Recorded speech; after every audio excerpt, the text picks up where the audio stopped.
সুপ্রিয় শিক্ষার্থীবৃন্দ, Sonargaon GR ইনস্টিটিউশনের online class থেকে তোমাদের স্বাগত। আজকে আমি অষ্টম শ্রেণীর বাংলা প্রথম পত্রের একটি ক্লাস নিব। তোমরা কেমন আছো? নিশ্চয়ই ভালো আছো, আমিও ভালো আছি। তোমরা কি বইটা দেখেছো যে তোমাদের কি কি গল্প বা কি কি পদ্য আছে? তোমাদের 11টা গল্প এবং 13টা পদ্য আছে। এর থেকে আমি প্রথম গল্পটা আজকে তোমাদেরকে শুরু করব। তো তোমরা নিশ্চয়ই জানো প্রত্যেক মানুষের কিছু স্মৃতি থাকে, তাই না? কোনোটা সুখ স্মৃতি, কোনোটা দুঃখের স্মৃতি। তো আজকে আমি সেরকম একটা স্মৃতিচারণমূলক গল্প পড়াবো। তো সেটা হচ্ছে অতিথির স্মৃতি। তোমাদের প্রথম গল্প দেখো যে অতিথির স্মৃতি। কে লিখেছেন? শরৎচন্দ্র চট্টোপাধ্যায়। শরৎচন্দ্র চট্টোপাধ্যায় এই গল্পের মাধ্যমে প্রাণীদের প্রতি আমাদের আচরণ কিরকম হওয়া উচিত সেই তথ্যটাই দিয়েছেন। আমরা প্রাণীদের প্রতি কিরকম আচরণ করব এবং ভ্রমণ করলে আমাদের মনের অবস্থাটা কিরকম হয় সেই জিনিসগুলোই এখানে তার এই লেখনীর মাধ্যমে তুলে ধরেছেন। যাই হোক, আমরা আগে প্রথমে কি জানবো যে শরৎচন্দ্র চট্টোপাধ্যায় সম্পর্কে। আসো জেনে নেই। শরৎচন্দ্র চট্টোপাধ্যায় 1876 সালের পশ্চিমবঙ্গের হুগলি জেলার দেবানন্দপুর গ্রামে জন্মগ্রহণ করেন। কোথায় জন্মগ্রহণ করেন? দেবানন্দপুর গ্রামে। এবং তিনি কলেজ শিক্ষা কিন্তু শেষ করতে পারেননি। 1913 সালে তিনি জীবিকার সন্ধানে রেঙ্গুনে যান। 1916 সাল পর্যন্ত তিনি রেঙ্গুনে ছিলেন এবং সেখানে তিনি সাহিত্য সাধনা করেছেন। 1907 সালে ভারতী পত্রিকায় বড় দিদি উপন্যাস যখন প্রকাশিত হয় তখন কিন্তু তার সাহিত্যিক খ্যাতি ছড়িয়ে পড়ে এবং এরপরে একের পর এক তিনি গল্প উপন্যাস লিখে সাহিত্যের সবচেয়ে জনপ্রিয় লেখক হিসাবে পরিণত হন। তার বিখ্যাত উপন্যাসগুলোর মধ্যে রয়েছে পল্লী সমাজ, দেবদাস, শ্রীকান্ত, গৃহদাহ, দেনা পাওনা, পথের দাবি, শেষ প্রশ্ন ইত্যাদি। এই যে এত সাহিত্যে লেখালেখি করেছেন, সাহিত্যের প্রতিভা হিসেবে তিনি স্বীকৃতি পেয়েছেন কি কলকাতা বিশ্ববিদ্যালয় থেকে জগত্তারিণী স্বর্ণপদক এবং ঢাকা বিশ্ববিদ্যালয় থেকে তিনি ডিলিট উপাধি পেয়েছেন। এবং বাংলা সাহিত্যের এই কালজয়ী কথাশিল্পী মৃত্যুবরণ করেন 1938 খ্রিস্টাব্দে কলকাতায়। কত সালে মৃত্যুবরণ করেন? 1938 খ্রিস্টাব্দে কলকাতায় মৃত্যুবরণ করেন।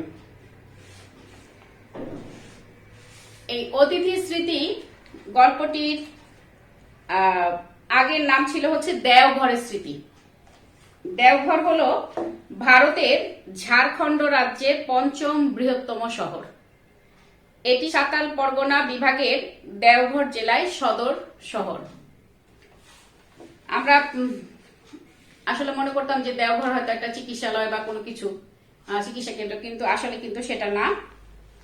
লেখক এখানে চিকিৎসকের পরামর্শ অনুযায়ী দেওঘরে গিয়েছিলেন বায়ু পরিবর্তন করার জন্য।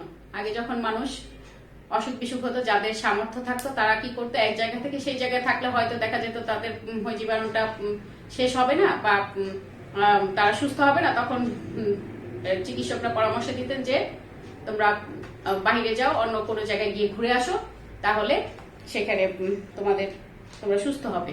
তো ঠিক সেরকম লেখক সেই অতিথি স্মৃতি গল্পে দেওঘরে গিয়েছিলেন এবং সেখানে যে পরিবেশগুলো সেই পরিবেশগুলো বর্ণনা দিয়েছেন এবং একসময় তার একটা কুকুরের সাথে সখ্যতা হয়। পরবর্তীতে তার কথাও এখানে উল্লেখ করা আছে। তো আসো আমরা আজকে একটু রিডিং এ যাই। চিকিৎসকের আদেশে দেওঘরে এসেছিলাম বায়ু পরিবর্তনের জন্য। কে আসছিল? লেখক আসছিলেন। প্রাচীর ঘেরা বাগানের মধ্যে একটা বড় বাড়িতে থাকি। লেখক কোথায় থাকেন? প্রাচীর ঘেরা, দেয়াল ঘেরা একটা বড় বাগান বাড়িতে থাকেন। রাত্রি 3টে থেকে কাছে কোথাও একজন গলা ভাঙা একঘেয়ে সুরে ভজন শুরু করে। ঘুম ভেঙে যায়, দৌড় খুলে বারান্দায় এসে বসি। কয়টা থেকে? রাত্র কয়টা থেকে লেখকের ঘুম ভেঙে যায়? রাত্র 3টার সময় লেখকের ঘুম ভেঙে যায় এবং সেখানে গিয়ে দরজা খুলে দেখে একজন ভজন শুরু করেছেন, এক ধরনের গজল ধরনের গান। তো ভজন শুরু করে এই ভজন শুনে লেখকের ঘুম ভেঙে যায় এবং বারান্দায় এসে তিনি বসেন। ধীরে ধীরে রাত্রি শেষে হয়ে আসে, পাখিদের আনাগোনা শুরু হয়। রাত্রি শেষে আমরা জানি যে ভোর রাত্রে পাখিরা গান করে, কিচিরমিচির করে, পাখিদের কলকাকলি খুবই ভালো লাগে। বিশেষ করে বসন্তকালে যখন কোকিল কু কু করে ডাকে তখন কিন্তু খুব ভালো লাগে এবং কোকিলের কণ্ঠস্বর কিন্তু অনেক সুমধুর। তো যাই হোক, দেখো ধীরে ধীরে রাত্রি শেষ হয়ে আসে, পাখিদের আনাগোনা শুরু হয়। দেখতাম ওদের মধ্যে সবচেয়ে ভরে উঠে কে? দোয়েল। অন্ধকার শেষ না হতেই তাদের গান আরম্ভ হয়। তারপরে একটি দুটি করে আসতে থাকে বুলবুলি, শ্যামা, শালিক, টুনটুনি। পাশের বাড়ির আম গাছে, এ বাড়ির বকুল কুঞ্জে, পথের ধারের অশ্বত্থ গাছের মাথায় সকলকে চোখে দেখতে পেতাম না, কিন্তু প্রতিদিন ডাক শোনার অভ্যাসে মনে হতো যেন ওদের প্রত্যেককেই চিনি। লেখক যখন এই যে 3টার সময় ঘুম ভেঙে যেত, তখন আস্তে আস্তে যখন ভোর হতো তখন দেখতো যে সবচেয়ে আগে উঠে কে? দোয়েল। এবং পরবর্তীতে অন্যান্য পাখিগুলো যেমন বুলবুলি, শ্যামা, শালিক, টুনটুনি। অনেক সময় পরীক্ষায় প্রশ্ন আসে যে কোন পাখিগুলো গান করতো বা সবচেয়ে ভোরে উঠে কে, কোন পাখি সবচেয়ে ভোরে উঠে? দোয়েল পাখি। এবং এই যে আর কোন কোন পাখির কথা বলা হয়েছে? বুলবুলি, শ্যামা, শালিক, টুনটুনি। এগুলো কোথায় কোথায় থাকে? আম গাছে থাকে, বকুল গাছে থাকে, তারপরে অশ্বত্থ গাছের মাথায় থাকে। অনেক সময় দেখা যেত যে এই পাখিগুলো দেখা যেত না, কিন্তু তাদের শব্দ শুনে কিন্তু লেখকের মুখস্থ হয়ে গিয়েছিল কোন পাখি কোনটা, কোন পাখির শব্দ কোনটা। তো এই এবং লেখক এদেরকে চিনতেন যে এই পাখির ডাক এটা। কিন্তু প্রতিদিন ডাক শোনার অভ্যাসে মনে হতো যেন ওদের প্রত্যেকই চিনে। এই যে কথাটা বলেছেন যে লেখক মনে হয়েছে যে প্রত্যেকই চিনে, শ্যামা কিরকম গান করে, বুলবুলি কিভাবে গান করে বা কোকিল কিভাবে গান করে, সেটা কিন্তু তিনি চিনতেন। হলদে রঙের একজোড়া বেনে বউ পাখি একটু দেরিতে আসতো। হলদে বেনে বউ পাখি, তাদের রং ছিল কি? হলুদ, এবং তারা একটু দেরিতে করে আসতো। প্রাচীরের ধারে ইউক্যালিপটাস গাছের সবচেয়ে উঁচু ডালটায় বসে তারা প্রত্যহ হাজিরা হেঁকে যেত। কি করতো? প্রাচীরের কাছে, দেয়ালের কাছে একটা ইউক্যালিপটাস গাছ ছিল, সেই ইউক্যালিপটাস গাছের সবচেয়ে যে উঁচু ডালটা, সেই উঁচু ডালে তারা প্রত্যেক দিন হাজিরা দিত। হঠাৎ কি জানি কেন একদিন দুই এলো না, দেখে ব্যস্ত হয়ে উঠলাম। কেউ ধরলে না তো? এদেশে ব্যাধের অভাব নেই, পাখি চালান দেয়াই যা তাদের ব্যবসা। কিন্তু 3 দিনের দিন আবার দুটিকে ফিরে আসতে দেখে মনে হলো যেন সত্যিকার একটা ভাবনা ঘুচে গেল। তো এখানে দেখা গেছে প্রতিদিনই তো এই পাখিগুলো আসে, বেনে বউ পাখি। তো কিন্তু একদিন আসলো না, তখন লেখকের একটু চিন্তা হতে থাকলো যে কেন আসতেছে না, তাহলে কি কেউ ধরে নিল? মানে যারা পাখি শিকার করে, তো এরা কি কেউ ধরে নিল? এখানে তো এদের অভাব নেই। কিন্তু পরবর্তীতে দেখা গেল যে আবার 3 দিনের মাথায় ওই পাখিগুলো ফিরে আসলো। এমনি করে সকাল কাটে। বিকেলে গেটের বাইরে পথের ধারে বসি। নির্জন, নিজের সামর্থ্য নেই বেড়াবার, যাদের আছে তাদের প্রতি চেয়ে দেখি। লেখকের সকালটা এভাবেই কাটে, পাখি দেখে, ভজন শুনে, ওই বেনে বউ পাখিদের কে দেখে। তো তাদেরকে দেখে লেখকের সময়টা কাটে।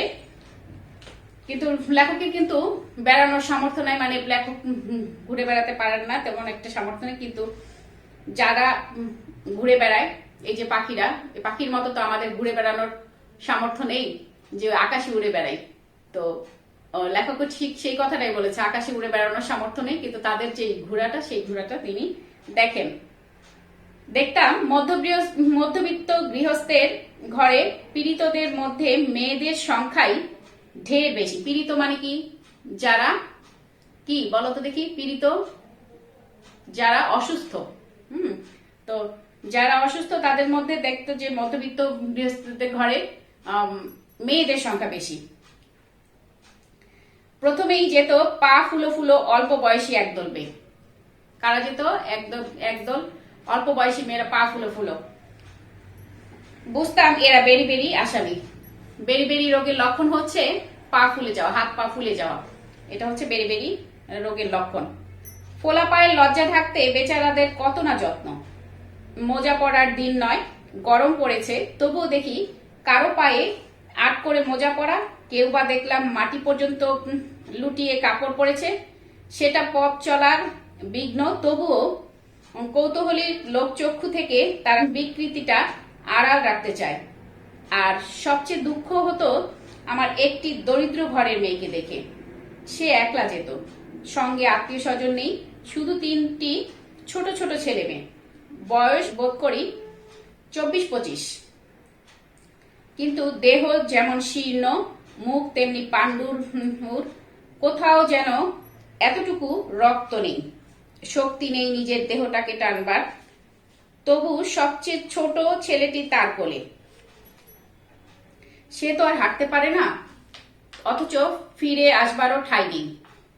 কি ক্লান্তই না মেয়েটির চোখের চাহনি। তো এখানে লেখক বসে বসে দেখতে যে ওই যে বেরি বেরি রোগের যে মেয়েরা, সেই মেয়েরা যাচ্ছে এবং তাদের যে পা গুলো ফুলা এবং বেরি বেরি রোগ হলে পা ফুলে বিকৃত ধরনের হয়ে যায়, তখন তারা কি করতো? বড় বড় ধরনের জামা পরতো। গরমের মধ্যে মোজা আমরা পরি না, কিন্তু তারা মোজা পরতো এই পাটা ঢাকার জন্য, বিকৃতিটা ঢাকার জন্য। এবং মাটি পর্যন্ত, একবারে মাটি পর্যন্ত লুটিয়ে পড়ে, সেরকম তারা জামা কাপড় পরতো বিকৃতিটা আড়াল করার জন্য।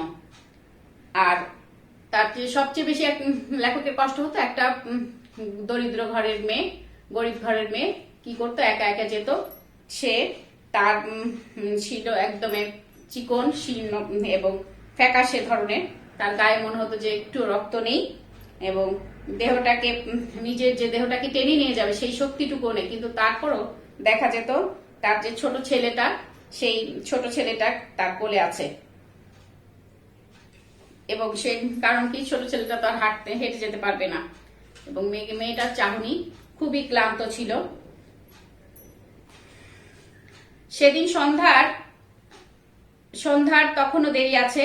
দেখি কয়েকজন বৃদ্ধ ব্যক্তি ক্ষুধাহরণের কর্তব্যটা সমাধান করে যথাশক্তি দ্রুত পদেই বাসায় ফিরেছেন। সম্ভবত এরা বাত ব্যাধিগ্রস্ত। সন্ধ্যার পূর্বেই এদের ঘরে প্রবেশ করার প্রয়োজন। তাদের চলন দেখে ভরসা হলো, ভাবলাম যাই, আমিও একটু ঘুরে আসি গে। তো একদিন সন্ধ্যায় লেখক দেখলো যে কয়েকজন ব্যক্তি, বৃদ্ধ ব্যক্তি, তাদের নিজের কাজটা, যে কাজ আছে সেটা শেষ করে তার খাওয়ার জন্য, তাদের ক্ষুধা লেগেছে, তো ক্ষুধা লেগেছে সেই জন্য দ্রুত পায়ে সে বাড়ি ফিরছেন। এবং সম্ভবত এরা বাত ব্যাধিগ্রস্ত। যাদের বাত রোগ হয় তাদের দেখা যায় যে সন্ধ্যাবেলা এগুলো বেড়ে যায়। সন্ধ্যাবেলায় সেই জন্য তারা ঘরে ঢুকেছেন। এবং তাদের এই যে বাত ব্যাধিগ্রস্ত লোকরা যদি হাঁটতে পারে, তার লেখক কেন ঘুরতে পারবেন না? তখন লেখকের একটু ভরসা হলো এবং লেখক সন্ধ্যার সময় বের হলেন। সেদিন পথে পথে অনেক বেড়ালাম, অন্ধকার হয়ে এলো। ভেবেছিলাম আমি একাকী। হঠাৎ পেছনে চেয়ে দেখি একটি কুকুর আমার পেছনে চলেছে। বললাম, কি রে, যাবি আমার সঙ্গে? অন্ধকার পথটায় বাড়ি পর্যন্ত পৌঁছে দিতে পারবি? সে দূরে দাঁড়িয়ে লেজ নাড়াতে লাগলো। বুঝলাম সে রাজি আছে। বললাম, তবে আয় আমার সঙ্গে। পথের ধারের একটা আলোতে দেখতে পেলাম কুকুরটার বয়স হয়েছে, কিন্তু যৌবনে একদিন শক্তি সামর্থ্য ছিল। তাকে অনেক কিছু প্রশ্ন করতে করতে বাড়ির সম্মুখে এসে পৌঁছলাম। গেট খুলে দিয়ে ডাকলাম, ভেতরে আয়, আজ তুই আমার অতিথি। অতিথি মানে কি? অতিথি মানে মেহমান। সে বাইরে দাঁড়িয়ে লেজ নাড়তে লাগলো। কিছুতেই ভেতরে ঢোকার ভরসা পেল না। আলু নিয়ে চাকর এসে উপস্থিত হলো, গেট বন্ধ করে দিতে চাইলো। বললাম না, খোলাই থাক, যদি আসে ওকে খেতে দিস। ঘন্টাখানেক পরে খোঁজ নিয়ে জানলাম সে আসেনি, কোথায় চলে গেছে। তো ওই সন্ধ্যাবেলা যে ঘুরতে গিয়েছে লেখক মনে করেছে যে একা একা বুঝি ঘুরছে, কিন্তু যখন একটু সময় পার হলো তখন লেখক দেখলো যে তার পিছনে পিছনে একজন লেজ নাড়িয়ে ঘুরছে। সে কে? একটা কুকুর। এবং তখন লেখক তার সাথে কথা বলা শুরু করলো যে সে তাকে পৌঁছে দিতে পারবে কিনা, তার সাথে থাকবে কিনা, এরকম। তখন কুকুরও তার ভাষায়, সে তো কুকুর তার কথা বলতে পারে না, কুকুর তার ভাষায় লেজ নাড়িয়ে সম্মতি জানালো এবং লেখকের পিছন পিছন পর্যন্ত সেই বাড়িতে আসলো। পরবর্তীতে লেখকের যে চাকররা ছিল তারা কিন্তু দরজা বন্ধ করে দিতে চেয়েছিলেন, কিন্তু পরবর্তীতে লেখক বললেন যে না, সে যদি আসে তাহলে তাদেরকে খেতে দিস, সে আমার অতিথি। এবং এর স্মৃতিটাই কিন্তু লেখকের এই লেখা, স্মৃতি নিয়ে এই লেখাটা। যাই হোক, আজকে এই পর্যন্তই আলোচনা করব। এরপরে আমরা আবার পরবর্তীতে বাকিটুকু আলোচনা করব। তোমরা বাসায় বসে এই আজকে যতটুকু পড়ানো হয়েছে এইটুকু রিডিং পড়বে, শরৎচন্দ্র সম্পর্কে দেখবে, লেখক পরিচিতিটা পড়বে, শব্দার্থগুলো দেখবে এবং পাঠ পরিচিতি পড়বে। আজকে এই পর্যন্তই। ধন্যবাদ সবাইকে।